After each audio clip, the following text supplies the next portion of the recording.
Hello everyone, welcome to my YouTube channel Mamta maths tutorial. और आज 12th class में lecture 79 है। आज हम बच्चे नया चैप्टर स्टार्ट कर रहे हैं, प्रोबेबिलिटी। तो प्रोबेबिलिटी क्या होती है? Probability is the study of uncertainties regarding the outcome और हैपनिंग ऑफ इवेंट। कोई भी घटना घटने की या फिर किसी भी घटना के होने से जो परिणाम है उससे रिलेटेड अनसर्टेनिटी, अनिश्चितताएं या फिर संभावनाएं, उनकी स्टडी को, उनके अध्ययन को हम क्या कहते हैं? प्रोबेबिलिटी कहते हैं, प्रायिकता कहते हैं। आज का हमारा टॉपिक रहेगा conditional probability. Let A and B be two events associated with the same random experiment. कोई भी हमने एक्सपेरिमेंट किया, ए इवेंट और बी इवेंट, दो इवेंट उस एक्सपेरिमेंट से ही रिलेटेड हैं। Then the probability of occurrence of event A when event B has already occurred is called the conditional probability of A given that B has occurred. दो घटनाओं में से एक घटना हो गई है, फिर दूसरी घटना के होने की प्रायिकता निकालने को हम क्या कह देते हैं? कंडीशनल प्रोबेबिलिटी कह देते हैं। और इसे डिनोट कैसे करेंगे? Probability of A by B. Probability of A by B इसे पढ़ेंगे कैसे? Probability of occurrence of event A given that event B has already occurred. हम पढ़ेंगे इसे probability of A when event B has already occurred. B घटना हो चुकी है तब A के होने की प्रायिकता निकालना। और इसका फॉर्मूला क्या है? probability of A by B हमारा इक्वल होता है probability of A intersection B divide by probability of B। ध्यान रखिएगा, यहाँ पे डिनोमिनेटर में B है, यहाँ पे भी डिनोमिनेटर में B आएगा। ये तो था A बाय B। अगर B बाय A निकालना हो तो फॉर्मूला क्या हो जाएगा? Probability of A intersection B divided by probability of A। देखिए डिनोमिनेटर वाली आई है। और इसको कैसे पढ़ेंगे? Probability of event B when event A has already occurred. Denominator वाला हो चुका है, उस केस में न्यूमरेटर वाले की प्रोबेबिलिटी निकालनी होती है।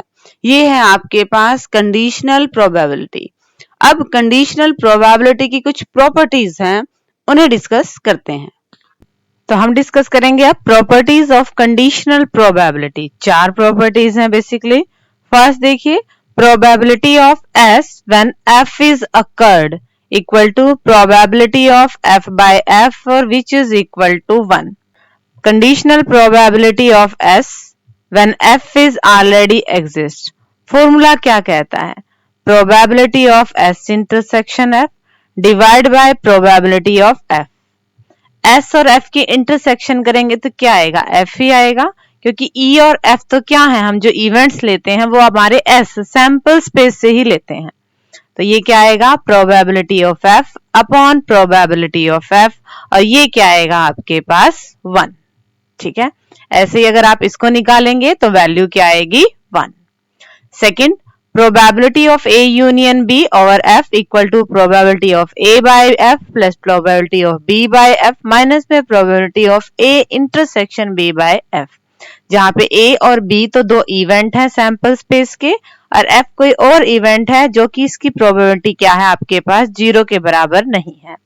हमारे पास ये फॉर्मूला था, probability of A union B किसके बराबर होती है? Probability of A plus probability of B minus में probability of A intersection B. तो ये फॉर्मूला आपके पास कंडीशनल प्रोबेबिलिटी के केस में भी होल्ड करता है। Third one, probability of A dash by F equal to 1 minus में probability of A by F. Dash का मतलब कि इसकी प्रोबेबिलिटी नहीं लेनी। अब कंप्लीट प्रोबेबिलिटी क्या होती है? 1 में से होने वाली प्रोबेबिलिटी माइनस कर दीजिए तो किसकी आ जाएगी? ना होने की आ जाएगी। फोर्थ, ये बिल्कुल इजीएस्ट है कि किसी भी इवेंट की प्रोबेबिलिटी हो, चाहे कंडीशनल प्रोबेबिलिटी हो, वो हमेशा क्या होगी? 0 और 1 के बीच में होगी। 0 और 1 भी हो सकती है।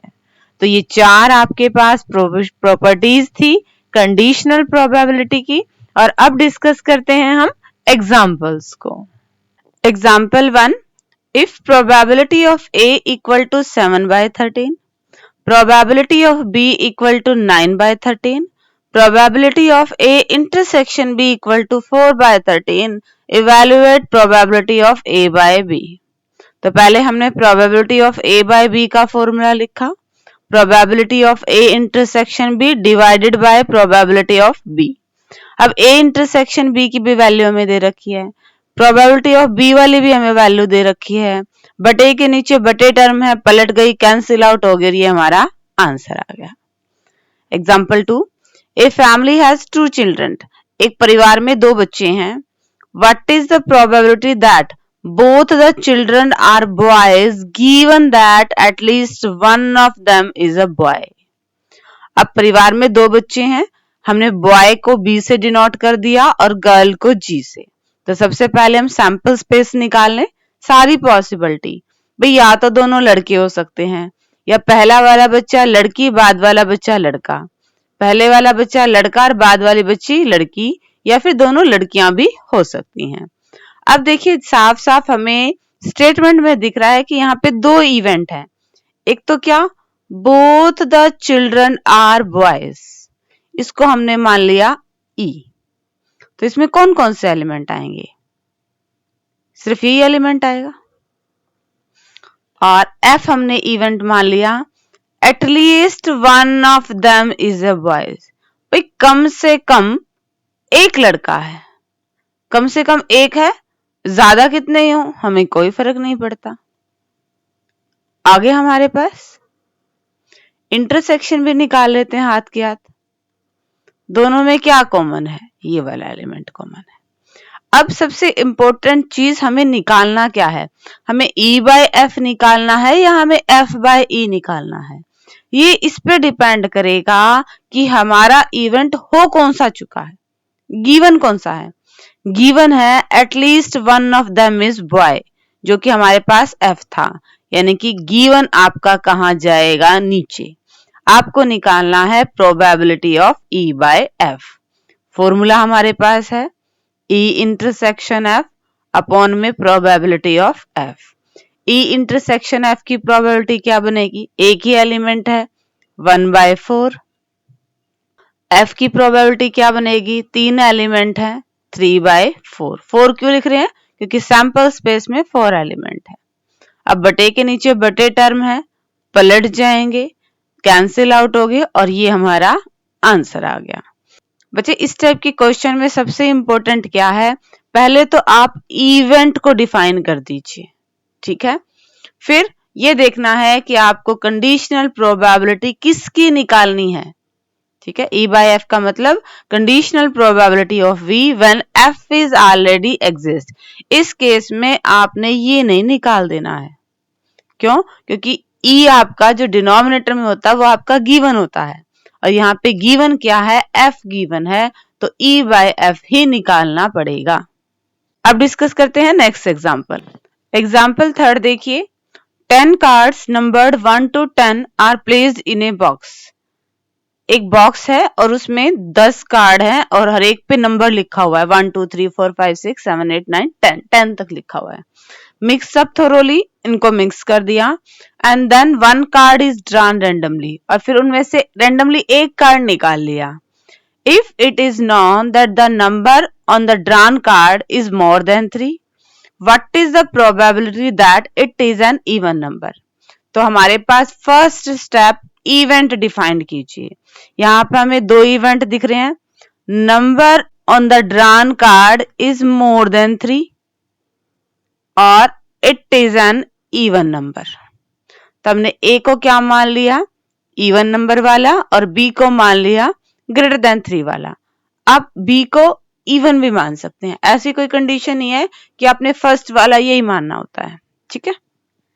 अब इनके एलिमेंट लिख ले। ए सेट में क्या है, the number on card drawn is even, तो 1 से लेकर 10 में इवन नंबर क्या आएंगे, 2 4 6 8 10, इसकी प्रोबेबिलिटी निकाल ली।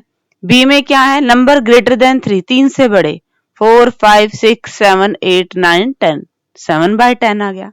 एक बार इंटरसेक्शन में देख लें कितने एलिमेंट आएंगे।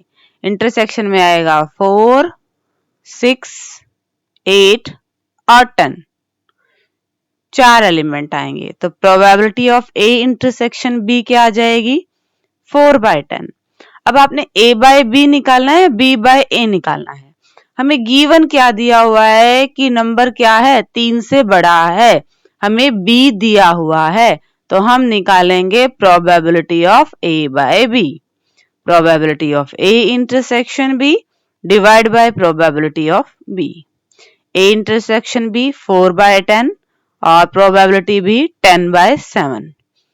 4/7 आपका क्या आ गया, रिक्वायर्ड आंसर आ गया। ठीक है बच्चे, हमने इवेंट डिफाइन किए, एलिमेंट्स देखे, उनकी प्रोबेबिलिटी निकाली, इंटरसेक्शन के एलिमेंट देखे, उनकी प्रोबेबिलिटी निकाली, फिर कंडीशनल प्रोबेबिलिटी देखी, हमने a बाय b निकालनी थी या b बाय a निकालनी थी। हमें गिवन क्या हुआ था, इवेंट b हमें गिवन दिया हुआ था, तो हमने a बाय b निकाल ली। नेक्स्ट एग्जाम्पल देखिए, एग्जाम्पल 4। एग्जाम्पल 4, इन अ स्कूल, एक स्कूल में there are 1000 students out of which 430 are girls। यहाँ पे क्या है, टोटल 1000 बच्चे हैं और जिनमें गर्ल्स कितनी हैं, 430 हैं। If it is known that out of 430 10% of the girls study in class 12th। अब 430 का भी 10% क्लास 12th में पढ़ता है।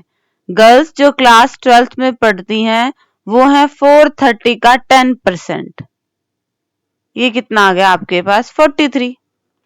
What is the probability that a student chosen randomly studies in class 12th given that the chosen student is a girl। अब यहाँ पे हमारे पास दो इवेंट दिख रहे हैं, एक तो क्या, a student chosen randomly studies in class 12th और chosen student is a girl। हमने इवेंट E और इवेंट F देख लिया। अब हर बार इवेंट की प्रोबेबिलिटी निकालने से पहले ही आप देख लीजिए आपको E बाय F निकालना है या फिर F बाय E निकालना है। गिवन क्या दिया हुआ है, गिवन दिया हुआ है कि chosen student is a girl. Given का इवेंट क्या था, F, तो आप निकालेंगे E by F। E by F का formula probability of E intersection F upon में प्रोबेबिलिटी ऑफ F। अब आप निकाल दीजिए, E इंटरसेक्शन F में कितने एलिमेंट आएंगे, E भी हो और F भी हो, 12th में भी पढ़ रही हो और लड़की भी हो। अब हमें भी पता है कि 12th में लड़की 430 का 10%, 43 गर्ल्स पढ़ रही हैं, तो प्रोबेबिलिटी क्या आ जाएगी आपके पास, 43 अपॉन में 1000। और अगर हम F की बात करें, F क्या है, chosen student is a girl, लड़की होनी चाहिए, हमें पता है गर्ल्स कितनी है, 430 है। अब आपके पास फॉर्मूला है, just replace the values, 43 upon में 1000, 1000 अपॉन में 430, कैंसिल आउट, क्या आ गया आपके पास 1/10, और यही आपकी क्या है, रिक्वायर्ड प्रोबेबिलिटी है। ठीक है बच्चे, यहाँ पे हमने इवेंट E की प्रोबेबिलिटी नहीं निकाली, क्यों, क्योंकि हमें रिक्वायर्ड ही नहीं थी। हमने पहले ही देख लिया कि कंडीशनल प्रोबेबिलिटी हमें क्या निकालनी है और उसके लिए हमें क्या क्या चाहिए। जब हमें चाहिए ही इंटरसेक्शन F की प्रोबेबिलिटी और सिर्फ F की प्रोबेबिलिटी, इन दोनों की, तो हम E की क्यों निकाल रहे हैं। ठीक है, हम इस चीज को स्किप कर सकते हैं। दोबारा देख लीजिए, 1000 बच्चों में से गर्ल्स थी 430 और उन 430 गर्ल्स में भी 43 गर्ल्स, 43 गर्ल्स क्लास 12th में पढ़ रही थी। हमने इवेंट E को माना क्लास 12th में पढ़ने वाले बच्चे और F को माना कि वो एक लड़की है। हमें क्या चाहिए, conditional probability, E by F चाहिए या F बाय E चाहिए है। हमें गिवन था chosen student is a girl, जो इवेंट हमें गिवन होता है वो बाय में आता है, तो यहाँ पे F हमें गिवन था तो F बाय में आएगा।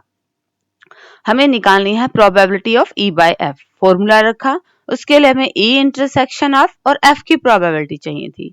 F को देखा, chosen student is a girl, अब हमें पता है गर्ल्स कितनी है, 430, तो ये F की प्रोबेबिलिटी आ गई। E इंटरसेक्शन F का मतलब E भी और F भी क्लास 12th में भी हो और गर्ल लड़की भी हो। अब ऐसी कितनी लड़कियां हैं, 43 हैं, तो ये इसकी प्रोबेबिलिटी आ गई। फॉर्मूले में वैल्यू रिप्लेस की, सिंप्लीफाई किया और हमारा आंसर आ गया। एग्जाम्पल 5 में देखते हैं क्या पूछ रखा है। Example 5, a die is thrown 3 times, एक डाई को 3 बार उछाला। अब एक डाई को एक बार उछालते हैं तो 6 इवेंट्स आते हैं, एक डाई को 2 बार उछालते हैं तो 1 1 1 2 1 3 1 4 1 5 1 6 ऐसे करके आपके पास 36 इवेंट होते हैं। अब एक डाई को 3 बार उछालेंगे तो आपके पास कितने आउटकम हो जाएंगे? 216 आउटकम हो जाएंगे। यहाँ पे इवेंट ए और बी आपको डिफाइंड किए हुए हैं। तो ए में क्या है element? 4 on the third throw, तीसरी बार उछालें तो 4 आए। तो सारे पॉसिबल आउटकम देख लिए, 1 1 4 आ जाए, 1 2 फिर 4 आ जाए, 1 3 फिर 4 आ जाए, 1 4 4। हमें थर्ड थ्रो में 4 चाहिए है, तो ऐसे हमने सारे पॉसिबिलिटीज लिख ली हैं। ये आपके पास कितनी है? 36 है। तो हमारे पास ए की प्रोबेबिलिटी क्या आ गई? 36 अपॉन में 216। बी की प्रोबेबिलिटी देखेंगे। बी में क्या है? 6 on the first and 5 on the second throw. Third पे क्या रहा नहीं पता। फर्स्ट पे 6 होना चाहिए, ठीक है। सेकंड थ्रो में 5 होना चाहिए, बिल्कुल ठीक है। कितने पॉसिबिलिटीज मिले हमें? 3 3 6 मिले। तो बी की प्रोबेबिलिटी क्या हो जाएगी? 6/216। इंटरसेक्शन की भी निकाल लेते हैं। दोनों में कॉमन एलिमेंट, ध्यान से देखें तो दोनों में कॉमन एलिमेंट, भाई फर्स्ट पे 6 हो, सेकंड पे 5 हो और थर्ड पे 4 हो, तो एक ही एलिमेंट आएगा 1 अपॉन में 216। अब हमें a बाय b निकालनी है या b बाय a निकालनी है? Find the probability of a given that b has already occurred. Probability of a when b is already occurred.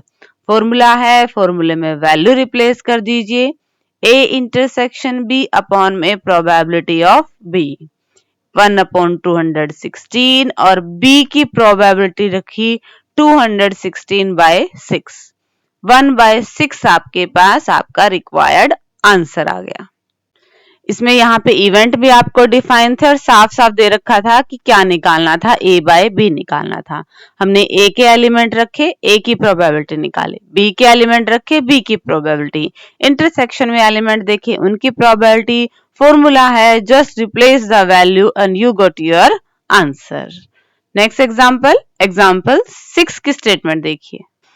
Example 6 देखिए, अ डाई इज थ्रोन ट्वाइस, एक डाइस को 2 बार उछाला गया। अब हमारे पास सैंपल स्पेस में कितने एलिमेंट्स आएंगे? 36।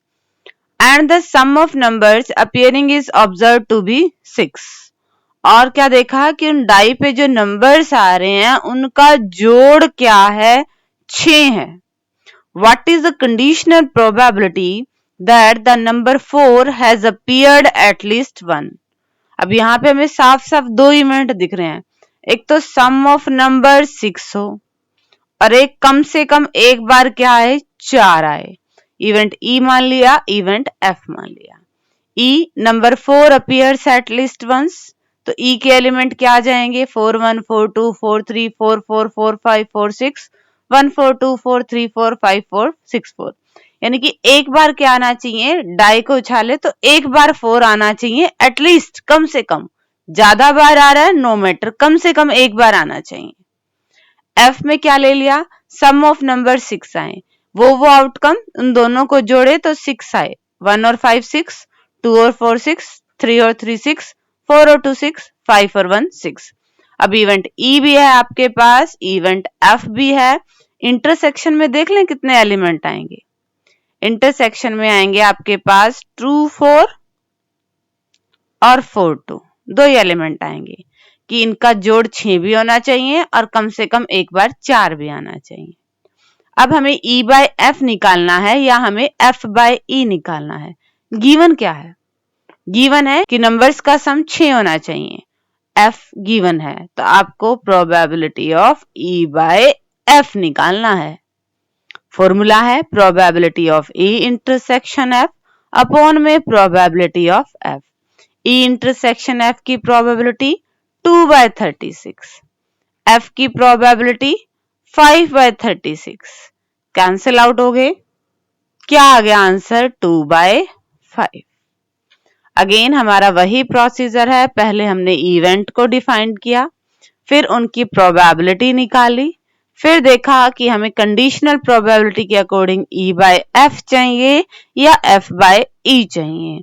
जैसे ही हमें पता लग गया कि हमें निकालना क्या है, फॉर्मूला रखा, प्रोबेबिलिटी की वैल्यू रिप्लेस की, कैलकुलेशन करते ही हमारे पास आ जाएगी हमारी कंडीशनल प्रोबेबिलिटी। और अब डिस्कस करते हैं आज के लेक्चर का last sum. Example 7, consider the experiment of tossing a coin. एक सिक्के को उछाला गया। If the coin shows head, अगर सिक्के पे हेड आया, टॉस इट अगेन, फिर इसे दोबारा उछालिए। But if it shows tail, और अगर इस पे टेल आता है, then throw a die, then एक डाई फेंकिए। Find the conditional probability of the event that the die shows a number greater than 4 given that there is at least one tail। पहले तो एक बार हम डायग्राम इसका बना लेते हैं। डायग्राम क्यों बना लेते हैं, उससे आपको समझ में आ जाएगा कि इवेंट हो क्या क्या रहे हैं। हमने कॉइन को टॉस किया, या तो हेड आया या टेल आया। हेड आया तो फिर टॉस करेंगे, या तो फिर से हेड आएगा या फिर टेल आएगा। और अगर टेल आया तो हमने डाई फेंकी, 1 भी आ सकता है, 2 भी आ सकता है, 3 भी आ सकता है, 4 भी, 5 भी और 6 भी। हमें ये कहा गया है। जैसे ही फिगर आपके माइंड में सेट हो जाती है, देन हम हमारे क्वेश्चंस में इवेंट डिफाइन करके देख सकते हैं। बट यहाँ पे आपने एक चीज ध्यान में रखनी है कि अब तक जितने भी आपको क्वेश्चन दिए हुए थे, वहां पे आपका सैंपल स्पेस एक ही था। यहाँ पे कॉइन भी है और यहाँ पे डाई भी है, तो दोनों के सैंपल स्पेस अलग अलग हो रहे हैं। ये आपके पास इंडिपेंडेंट इवेंट की तरह ट्रीट करेंगे। ठीक है, तो यहाँ पे पहले हर एक रैंडम एलिमेंट की हमने क्या करनी पड़ेगी, प्रोबेबिलिटी निकालनी पड़ेगी। फिर हम हमारी कंडीशनल प्रोबेबिलिटी वाला रिजल्ट निकालेंगे। इस क्वेश्चन को पिछले 6 एग्जांपल्स की तरह आप डायरेक्ट नहीं कर सकते, क्योंकि हमारे पास जो सैंपल स्पेस है वो सेम नहीं है। क्योंकि एक तो हमें क्या चाहिए, कॉइन चाहिए, और एक हमें क्या चाहिए, डाई चाहिए। इसीलिए पहले हम रैंडमली जितने भी हमारे आउटकम हुए हैं उनकी प्रोबेबिलिटी निकाल लेते हैं। देखिए आगे इस एग्जांपल को कैसे करेंगे। हमारे पास इवेंट क्या है, हेड उछाला, तो फिर हमें क्या चाहिए था, या तो हेड आएगा या टेल आएगा। तो अगर 2 बार आप सेम सिक्के को उछाल रहे हो तो टोटल आउटकम आपके पास 4 होते हैं। और हेड डेड कितनी बार आता है, एक बार, तो इसकी प्रोबेबिलिटी क्या होगी, 1/4। और हेड टेल ये भी एक ही बार आता है, इसकी प्रोबेबिलिटी क्या होगी, 1/4। अगर आप दूसरे तरीके से निकालना चाहें वो देखिए, हेड आने की पॉसिबिलिटी, या तो हेड आएगा या टेल आएगा, 1/2। हेड आने की पॉसिबिलिटी 1/2, तो टोटल क्या हो गया आपके पास, 1/4। हेड आने की पॉसिबिलिटी 1/2, टेल आने की पॉसिबिलिटी भी 1/2। अब यहां देखिए टेल और 1, अगर टेल की पॉसिबिलिटी क्या होती है, 1/2, और 1 क्या आएगा, 6 नंबर्स में से एक है, 1/6। तो इस एलिमेंट के आने की प्रोबेबिलिटी क्या होगी, 1/12। ऐसे ही टेल के आने की और 2 के आने की, टेल के आने की और 3 के आने की, सबकी प्रोबेबिलिटी क्या आएगी, 1/12। अब हमारे क्वेश्चन पे चलते हैं। ई और एफ हमें इवेंट मानने थे। हमने ई को तो क्या मान लिया, number greater than 4 on die, कि डाई पे क्या नंबर है, 4 से बड़ा है। तो डाई के नंबर 4 से बड़ा, यही पॉसिबिलिटी है, 5 और 6 यही आ सकते हैं। इवेंट एफ हमने मान लिया एटलीस्ट 1 टेल, कि भाई कम से कम एक टेल हो। तो कौन कौन से आएंगे, हेड टेल आ सकता है, भाई कम से कम एक टेल तो यहाँ है और बाकी 6 में है।